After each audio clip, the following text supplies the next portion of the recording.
अस्मत्कुरुसमारम्भां यतिशेखरमध्यमां लक्ष्मीवल्लभपर्यन्तां वन्दे गुरुपरम्पराम् ஆழ்வார்கள் வாழி அருளிச் செயல் வாழி தாழ்வாதுமில் குறவர்தாம் வாழி ஏழ்வாறுமைய அவர்களுரைத்தவைகள்தாம் வாழி செய்யமறை தன்னுடனே சேர்ந்து அகலகில்லே நிறையுமென் அலர்மேல் மங்கை உரை மார்பா நிகரில் புகழாய் உலகம் உன்னுடையாய் என்னையாழ்வானே நிகரிலமரர் முனிக்கணங்கள் விரும்பும் திருவேங்கடத்தானே புகழொன்னில்லாவடியேன் உன்னடிக்கு இழமர்ந்து புகுந்தேனே அகில புவன ஜன்மஸ்தேம பங்காதிலீலே வினத விவிதபூத உராதரக்ஷைகதீக்ஷே ஸ்ருதிசிரசி விதீப்தே பிரம்மணி ஸ்ரீனிவாசே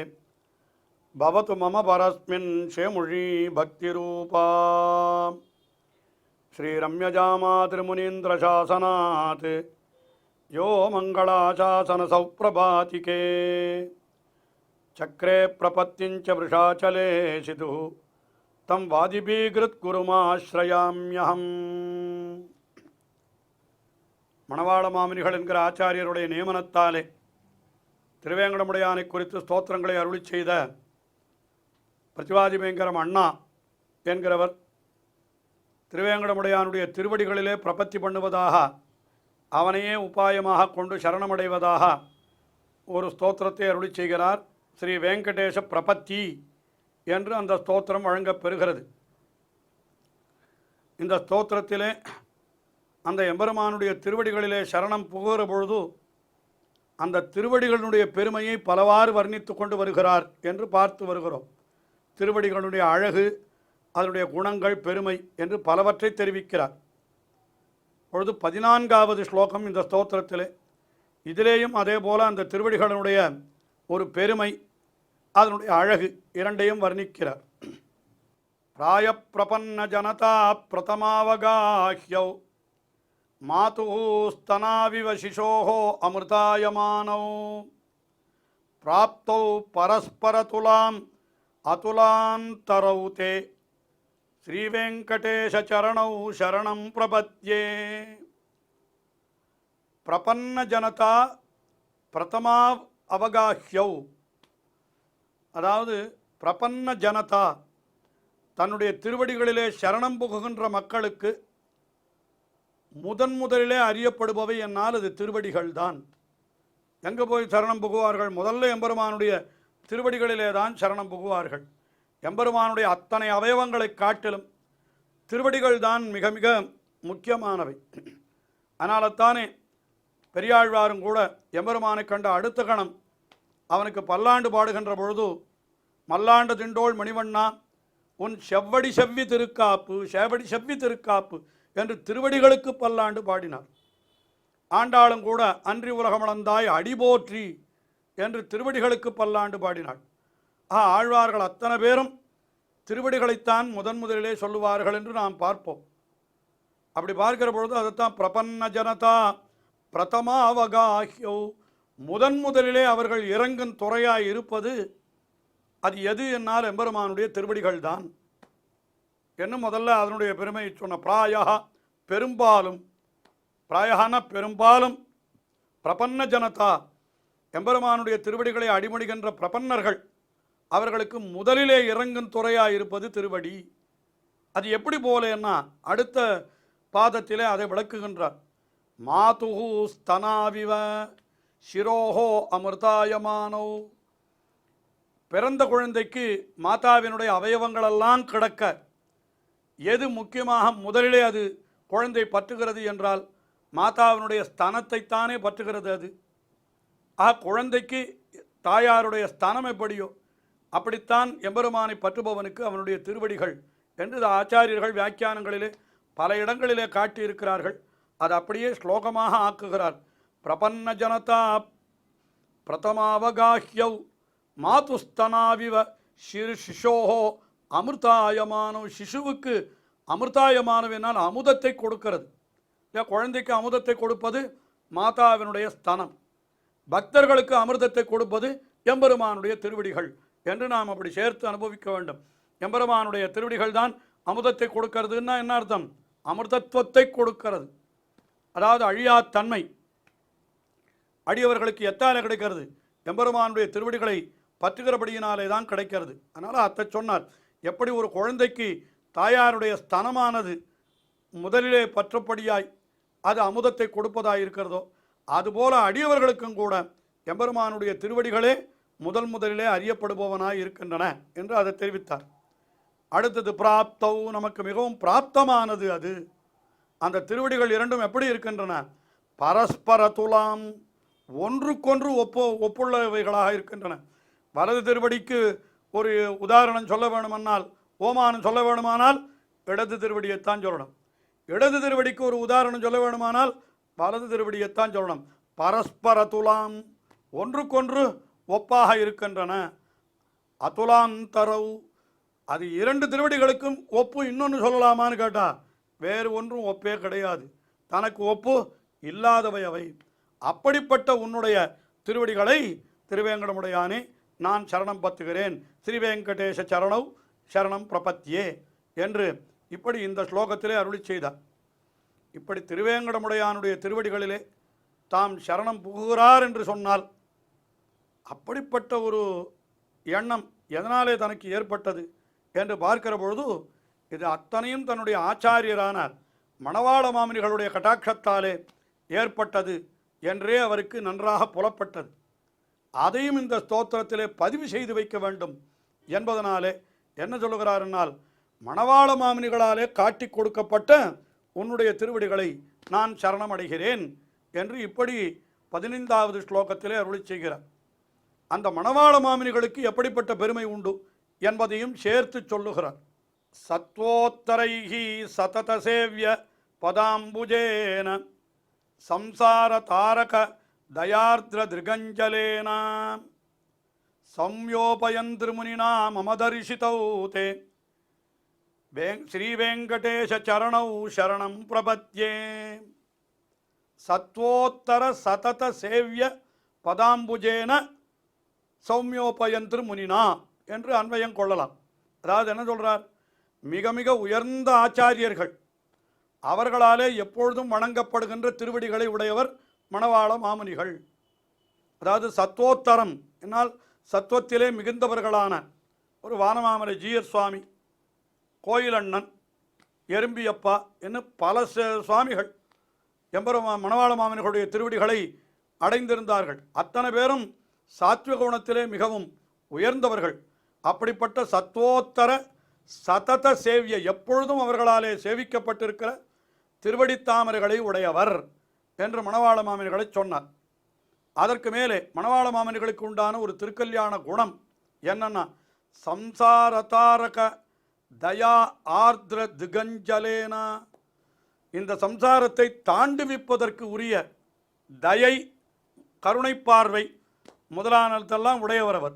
அதை தயையினாலே நனைந்த கடைக்கண் பார்வையை உடையவர்.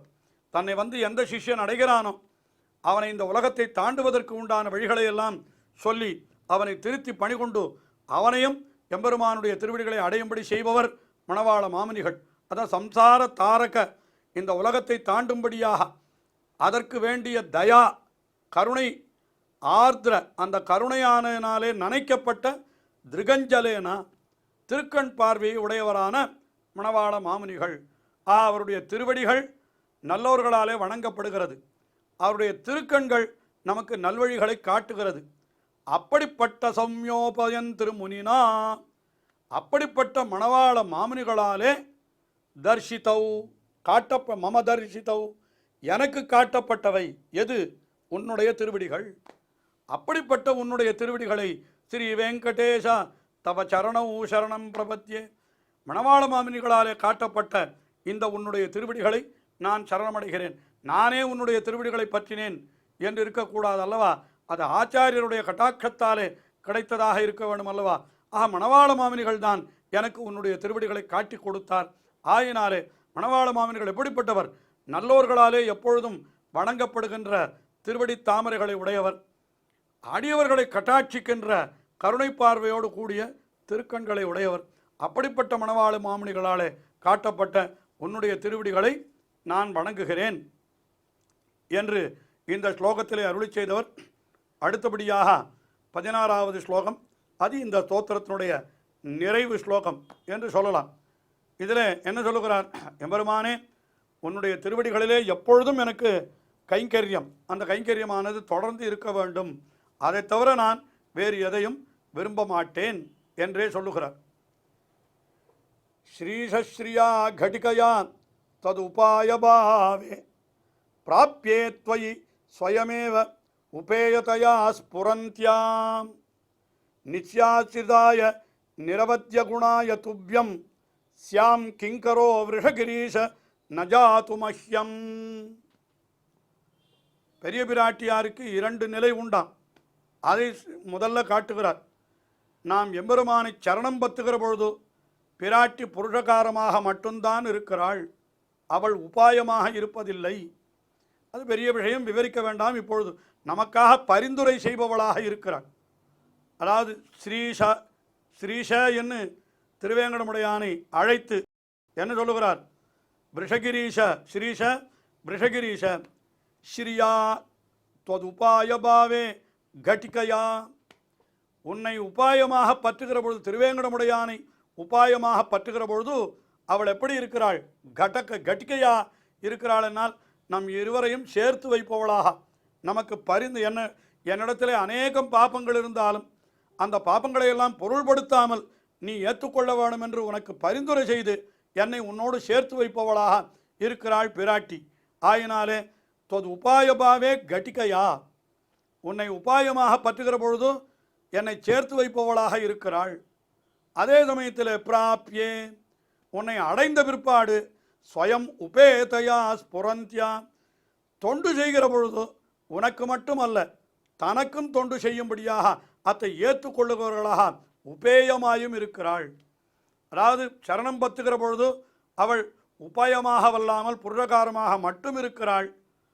சரணம் பற்றி அவனை அடைந்து விட்டால் அந்த கைங்கரியத்தை ஏற்றுக்கொள்ளுகின்ற உபாயமாக எம்பெருமான் இருப்பது போலவே பிராட்டியும் உபேயமாக இருக்கிறாள் என்ன அத்தை சொல்லுகிறார். உபேயமாக எம்பெருமான் இருப்பது போலவே பிராட்டியும் உபேயமாக இருக்கிறாள். அப்படிப்பட்ட பிராட்டியாலே நித்ய ஆசிரிதாயாம், அப்படிப்பட்ட பிராட்டி எப்பொழுதும் உன்னை அடைந்திருக்கிறாள் அல்லவா. நித்யாசிதா என்னால் என்ன? அகலகில்லே நிறையும் என்று அலர்மேல் மங்கை உரை மார்பா என்று சொல்லப்பட்டபடி எப்பொழுதும் அந்த எம்பெருமானுடைய நெஞ்சிலேயே உரைகிறாள் அவள். அப்படிப்பட்ட நித்யாசிதாய, ஆஹா, சரணம் பத்துகிற பொழுது புருஷகாரமாயும் கைங்கரியம் செய்கிற பொழுது உபேயமாயும் இருக்கிற பிராட்டியாலே எப்பொழுதும் ஆசிரிக்கப்பட்டவளாய், எப்பொழுதும் ஆசிரிக்கப்பட்டவனாய் நீ இருக்கிறாய் என்று அவனை சொல்லி நிரவத்ய குணாய, எம்பெருமான் இன்னும் எப்படிப்பட்டவன் என்னால் தோஷமே இல்லாமல் குணங்கள் மட்டுமே உடையவனாய் இருக்கிறான். அப்படிப்பட்ட துப்யம் உனக்கு கிங்கரஹா அஸ்யாம், உனக்கு நான் கைங்கரியம் செய்பவனாக ஆக வேண்டும், அதுதான் எனக்கு வேண்டுது. கிங்கரஹா அஸ்யாம் நஜாத்து மஹ்யம், ஒருபோதும் எனக்கு நான் உரியவனாக இருக்கக்கூடாது. சுவாதந்திரம், எனக்கு நானே எஜமானன் என்கிற எண்ணம் ஏற்பட்டு விட்டதானால் அது சுவாதந்திரியத்திலே கொண்டு போய் நம்மை அழித்து விடும். நான் உனக்கு தொண்டனாக இருக்க வேண்டுமே தவிர எனக்கே தொண்டனாக நான் இருக்கக்கூடாது. அதைத்தான் சொல்கிறார். நஜாத்து மக்கியம் ஸ்வாம், மக்கியம் கிங்கரஹா நஜாத்து ஸ்யாம், ஒருபோதும் நான் எனக்குரியவனாக அல்லாமல் உனக்கே தொண்டனாக இருக்க வேணும் என்று சொல்லி இந்த ஸ்தோத்திரத்தை நிறைவு செய்கிறார். அதையும் பிராட்டியை புருஷகாரமாக முன்னிட்டு கொண்டு இந்த வார்த்தையை சொல்லி இந்த ஸ்தோத்திரத்தை நிறைவு செய்கிறார். இருந்தாலும் இன்னும் ஒரு ஸ்தோத்திரம் இருக்கிறது, அதையும் தொடர்ந்து அனுபவிப்போம். ஸ்ரீயக்காந்தாய கல்யாண நிதயே நிதயேர்த்தினாம் ஸ்ரீவேங்கட நிவாசாய ஸ்ரீனிவாசாய மங்களம். ஸ்ரீமத் சுந்தர ஜாமா திருமுனிமான சவாசினே சர்வலோக நிவாசாய ஸ்ரீனிவாசாய மங்களம்.